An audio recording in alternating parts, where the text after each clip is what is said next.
le dragon et les médecins volants. Une histoire de Julia Donaldson et Axel Scheffler, parue aux éditions Gallimard en 2018.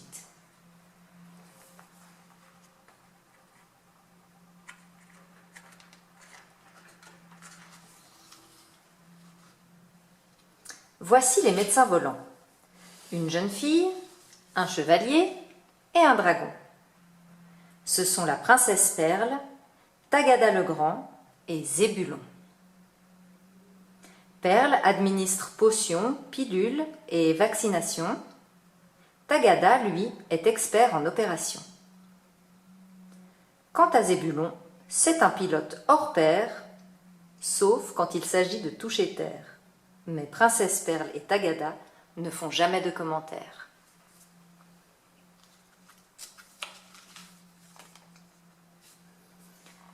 Un matin qu'ils volaient bien haut, ils entendirent une sirène crier « Aïe, j'ai un coup de soleil! Oh, ça fait mal !» en remuant sa queue couverte d'écailles.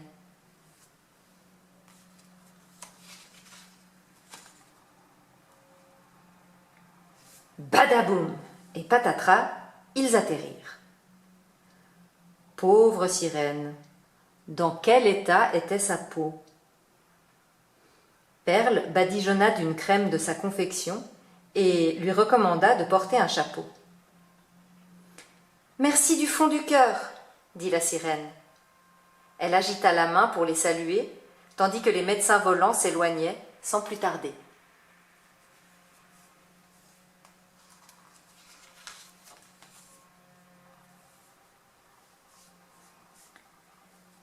Le soleil était déjà bien haut quand ils rencontrèrent une licorne.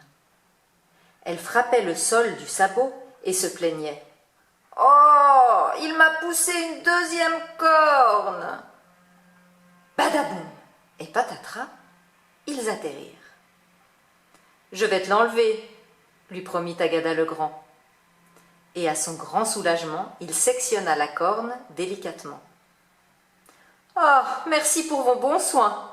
dit la licorne reconnaissante, tandis que les médecins volants prenaient la tangente.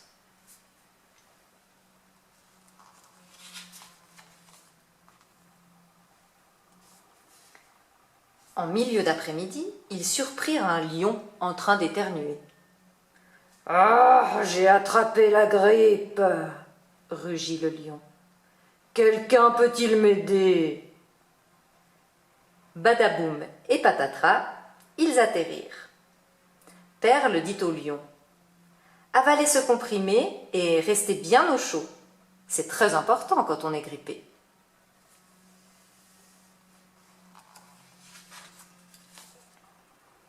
Mais la grotte du lion était glacée. « Ramassons du bois !» proposa Zébulon. Puis il cracha des flammes sans s'arrêter jusqu'à ce que le feu brûle pour de bon. « Oh, merci !» ronronna le lion. « Je suis bien réchauffé. » Après quoi, les médecins volants filèrent vers des cieux agités.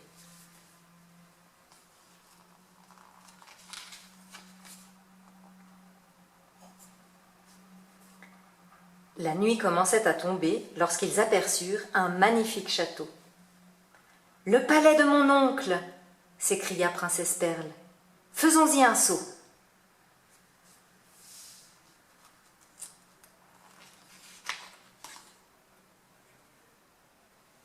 Badaboum et patatras, ils atterrirent. L'oncle de Perle était roi. Au lieu de dire bonjour, il s'écria « Ah, te voilà, toi! Où étais-tu passé? C'est indigne d'une demoiselle. Où est donc ta couronne? Et qu'as-tu fait de ta robe en dentelle? »« Mais, mon oncle, ne voyez-vous pas que je suis médecin ?» protesta la princesse. « Les princesses ne sont pas médecins, voyons, » trancha le roi avec rudesse.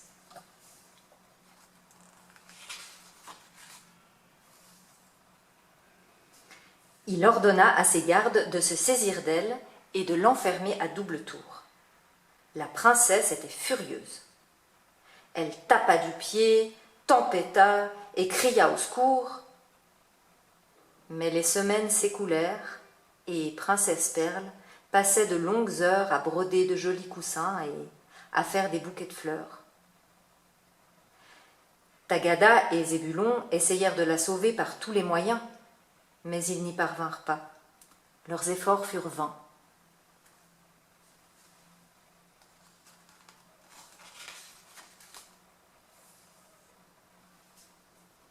Chaque soir, ils venaient lui rendre visite, posés sur la rambarde. Une nuit, elle leur annonça que le roi était tombé malade. Son état empira. Il avait mal à la tête, ses bras et ses jambes étaient flagadas, sa peau était orange vif et il ne pouvait plus élever la voix. Il convoqua une ribambelle de médecins. Chaque jour un nouveau. « Quelle est cette maladie ?» suppliait-il. Mais aucun ne disait mot.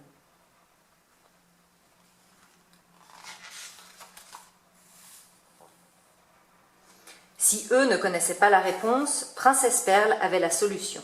« C'est la fièvre orange », déclara-t-elle en lisant la recette de la potion. Cornes de licorne râpées, éternuement de lion énorme, 2 ou 3 écailles de sirène, un doigt de bave et une demi-livre de fromage en tome. Elle envoya Tagada et Zébulon chercher les ingrédients. « Dépêchez-vous, mon oncle pourrait mourir, il n'est pas bien du tout. » Ils s'envolèrent aussitôt. Près du repaire du grand félin, Badaboum et Patatras, ils atterrirent. Le lion éternua un sac plein.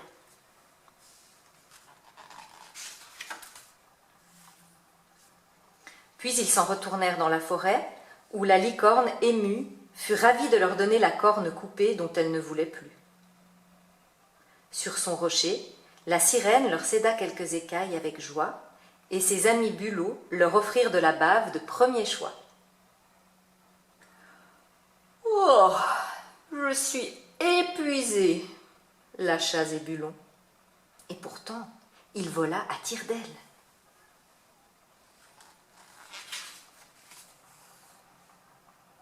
Avant d'atterrir, Badaboum et Patatras sur le rebord de la fenêtre de Princesse Perle. Elle les remercia pour les écailles, la bave, l'éternuement et la corne qu'elle s'empressa de râper avec la demi-livre de fromage excellent. Sur la pointe des pieds, elle entra chez le roi allongé dans son lit. Elle approcha une cuillère et lui dit « Ouvrez grand, je vous prie. »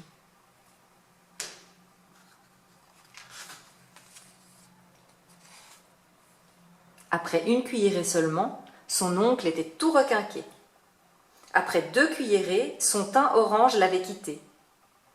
À la 3e cuillère, le roi dansait de joie. « Les princesses peuvent être médecins! Tu avais raison, ma foi! Je te demande pardon de t'avoir enfermé.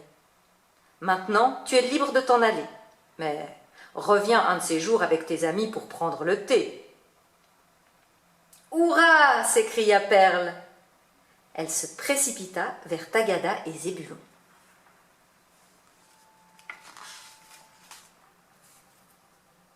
Et tandis que le jour se levait, nos 3 médecins volants repartirent vers d'autres horizons.